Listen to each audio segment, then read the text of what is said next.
गांव में तो सब जगह अकाल की परिस्थिति हो गई है। लगता नहीं कि अब इस गांव में ज्यादा दिन रुकना उचित होगा। काम के लिए बाहर गांव तो जाना ही पड़ेगा। मोहन काम की तलाश में दूसरे गांव की ओर निकल पड़ता है। चलते चलते वह रामपुर गांव में आ जाता है। वहाँ उसका रहने का कोई ठिकाना नहीं था और उसके पास कोई काम भी नहीं था। चलते चलते वह एक अमीर किसान कालूराम सेठ के पास आ पहुँचता है। सेठ जी, मैं मोहन दूसरे गांव से आया हूँ। हमारे गांव में अकाल की परिस्थिति हो गई है। लोगों के खेत पानी की कमी के कारण सूखे पड़े हैं। गांव में पानी के लिए लोग तरस रहे हैं। अगर मुझे आपके पास कुछ काम मिल जाएगा तो बहुत कृपा होगी सेठ जी। अरे रे, लगता है तुम्हारी हालत बहुत खस्ता हो गई है।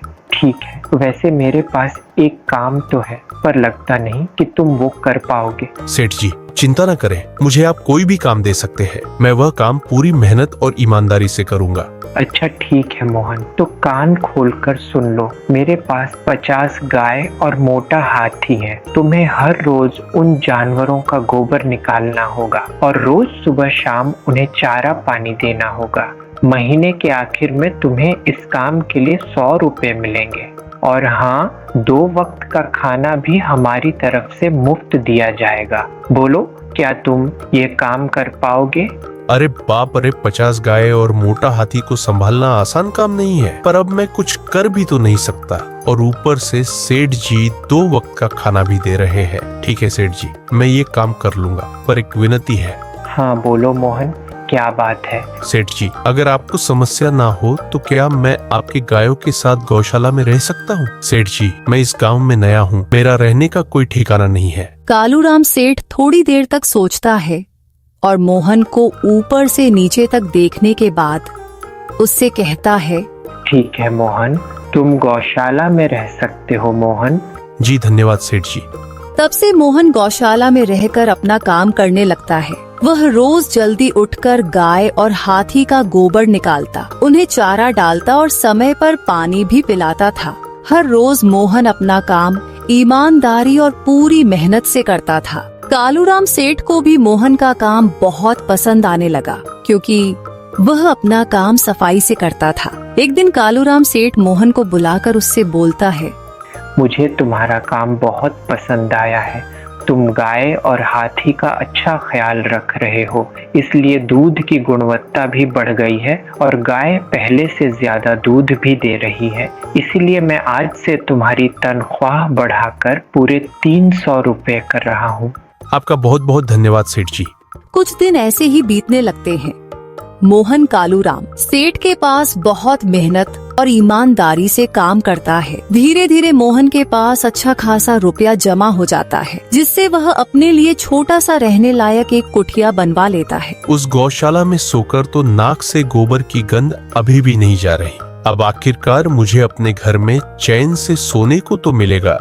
तब से मोहन कालूराम सेठ के पास गौशाला में काम करने आता और 2 वक्त का खाना खाकर अपने घर सोने के लिए चला जाता था। कई साल ऐसे ही बीत जाते हैं। मोहन की मेहनत के कारण उसके पास अच्छा खासा रुपया जमा हो जाता है। एक दिन मोहन कालूराम सेठ से बोलता है, सेठ जी, आजकल गांव में चोरी की समस्या बहुत बढ़ गई है और मेरे पास कुछ रुपए भी जमा है जो मैंने अपने घर में रखे हुए हैं, पर मुझे उन पैसों की चोरी की चिंता हो रही है। आपको तो पता है कि मैं दिन भर आपके पास ही काम करता हूँ और सिर्फ रात में ही घर सोने जाता हूँ, इसलिए मुझे रोज उन पैसों की चोरी की चिंता सताती है। हाँ मोहन, तुम बात तो बिल्कुल सही कह रहे हो। आए दिन गांव में नए नए चोरी के किस्से सामने आ रहे हैं और दिन भर तो तुम्हारा घर खाली ही रहता है, तो चोरी होने की संभावना तो जरूर है। कालूराम सेठ थोड़ी देर सोचता है और फिर मोहन से कहता है, देखो मोहन, ऐसे समय में तो गांव में एक ही जगह है जहां पर तुम्हारा धन सुरक्षित रह सकता है, और वो है जमींदार का घर। क्या जमींदार का घर अच्छा ऐसा है क्या सेठ जी? हाँ मोहन, इस गांव के जमींदार बहुत ईमानदार और दयालु हैं। ऐसा मैंने कुछ लोगों से सुना है और उनके घर पर बहुत सारे पहरेदार भी हैं, तो चोरी होने की संभावना बहुत कम है। तुम अपने पैसे उनके पास रख सकते। ठीक है, फिर आज ही मैं जमींदार जी से मिलकर बात करता हूँ और उन्हें अपनी समस्या बताता हूँ। उस दिन मोहन जमींदार जी के घर उनसे बात करने जाता है।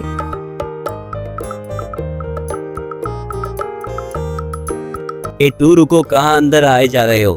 रुको वहीं। जी मुझे जमींदार जी से मिलना है, मुझे उनसे कुछ काम है। क्या काम है तुमको उनसे? मुझे जरा बताओ। जी मुझे कुछ पैसे रखवाने थे उनके पास, यही काम के लिए आया था मैं। अच्छा ठीक है, तुम अंदर जा सकते हो। नमस्ते जमींदार जी, मैं मोहन कालूराम सेठ के यहाँ काम करता हूँ। कुछ साल पहले ही मैं दूसरे गांव से यहाँ आया हूँ। अच्छा मोहन, बोलो तुम्हारा क्या काम है मेरे पास? जमींदार जी, मैं सालों से कालूराम सेठ के पास काम कर रहा हूँ और मैंने कुछ रुपए भी जमा कर लिए हैं। पर बात यह है कि गांव में चोरी की समस्या बहुत बढ़ गई है, तो मुझे अपने रुपए घर में रखने से डर लग रहा है जमींदार जी। अच्छा, कितने रुपए जमा किए हैं तुमने? यही कोई 4 से 5 हजार रुपए होंगे मेरे पास। वाह, यह तो बड़ी रकम है। मैंने आपकी ईमानदारी के बारे में लोगों से बहुत सुना है, इसलिए मैं अपनी रकम आपके पास कुछ वक्त के लिए रखने आया हूँ। हाँ मोहन, तुमने बिल्कुल सही सुना है।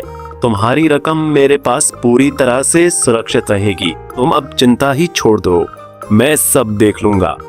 मोहन अपने पैसों की थैली जमींदार को दे देता है।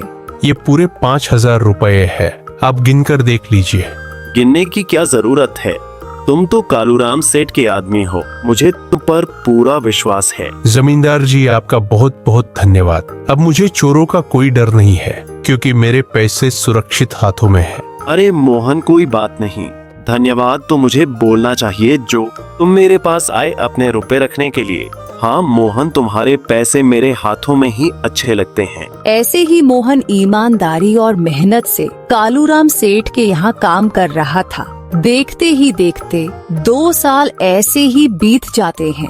एक दिन मोहन सोचता है, अब बहुत साल हो गए कालूराम सेठ के यहाँ काम करते हुए। वैसे सेठ जी तो बहुत अच्छे इंसान हैं, पर सोच रहा हूँ कि खुद का जमीन लेकर उस पर मेहनत करूं, तभी मैं बड़ा आदमी बन सकता हूं। अब जो मेरे पास थोड़े कुछ पैसे हैं और जो जमींदार के पास कुछ पैसे संभालने के लिए दिए हैं, वह जमा करके थोड़ी जमीन खरीद लूंगा। आज ही जमींदार से मिलने जाता हूं और अपने रुपए मांगता हूं।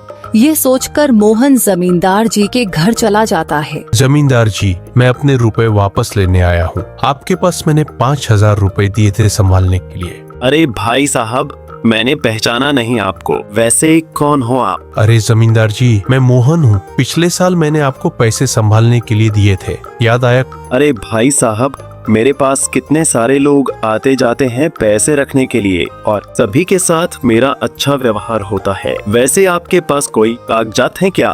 क्योंकि मैं हर व्यक्ति से कागज पर ही व्यवहार करता हूँ। किसने कितने पैसे दिए, किसके कितने पैसे रखे हैं, सबका व्यवहार रहता है मेरे पास। कुछ जमींदार जी, ये आप क्या बात कर रहे हैं? आपकी ईमानदारी देखकर ही मैंने आपको पैसे दिए थे संभालने के लिए, और आप अब ऐसी बातें कर रहे हैं। कृपया करके मेरे पैसे मुझे वापस कीजिए। हाँ मोहन, मैं ईमानदारी से ही काम करता हूँ, इसलिए तो तुमसे मैं डॉक्यूमेंट्स मांग रहा हूँ। या तुम्हें पता नहीं, जब तुम किसी से पैसों का व्यवहार करते हो तो तुम्हें पेपर पर लिख कर देना पड़ता है। तुम किसी से भी पूछ सकते हो। नहीं जमींदार जी, मैं आपके पैर पड़ता हूँ, कृपया करके मेरे रुपए मुझे दे दीजिए। बड़ी मेहनत से मैंने वो पैसे जमा किए थे, मुझ पर ऐसा अन्याय ना करें। अरे क्या यह झूठ मूठ का रोना धोना लगाया है? लगता है तुम ढोंगी हो और मेरी ईमानदारी और भोलेपन का फायदा उठाकर मुझसे यह रुपए लेने आए हो। रुक, तुझे अभी सबक सिखाता हूँ। जमींदार अपने आदमियों को बुलाकर मोहन की पिटाई करने को कहता है।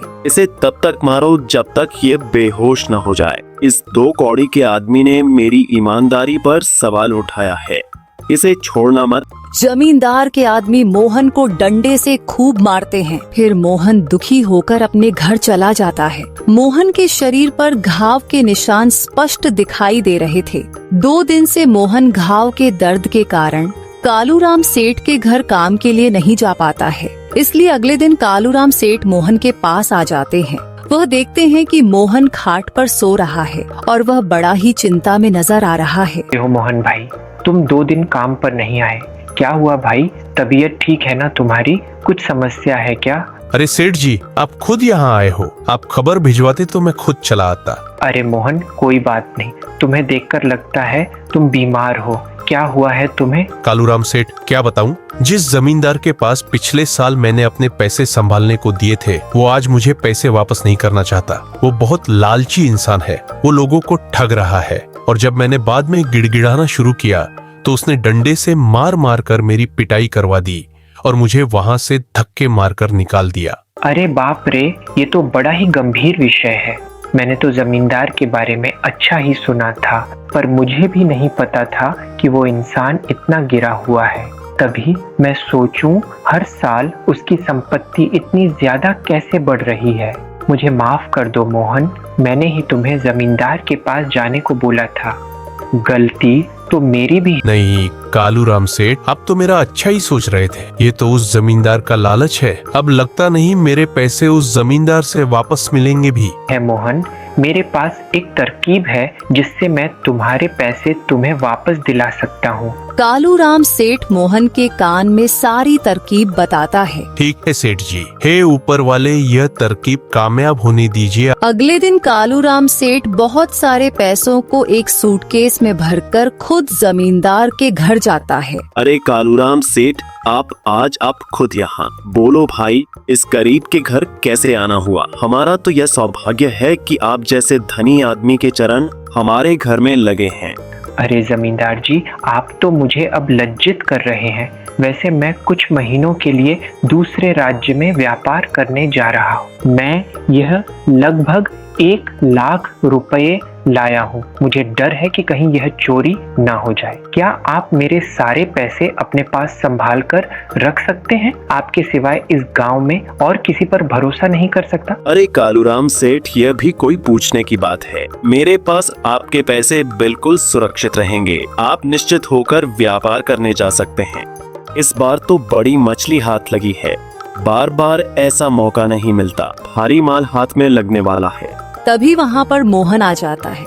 अरे मोहन, तुम अच्छा हुआ तुम आ गए।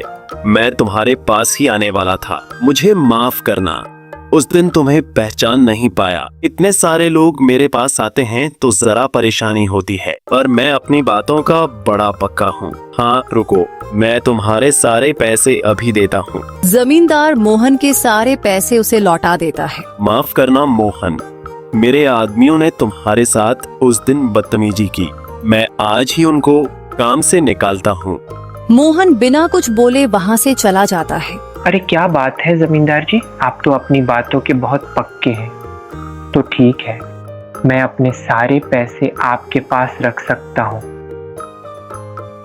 मालिक, अब आपको बाहर के राज्य में जाने की कोई जरूरत नहीं है। अभी अभी व्यापारियों का संदेश आया है और उसने कहा कि वो खुद हमारे गांव आ रहे हैं। अरे यह तो बहुत बढ़िया बात हुई। अब मुझे इतनी दूर नहीं जाना पड़ेगा। सुन रहे हो जमींदार जी, व्यापारी यहाँ आ रहे हैं। अब मुझे नहीं लगता कि यह पैसे आपके पास रखने का कोई मतलब होगा। चलो, आपका बहुत बहुत धन्यवाद। आपने इतनी ईमानदारी दिखाई मुझे। हाँ, पर अगली बार जरूर आपके पास ही आऊंगा। ऐसा बोलकर कालूराम सेठ और उसका नौकर वहाँ से अपने पैसे लेकर चले जाते हैं। धतेरी की ये क्या हो गया?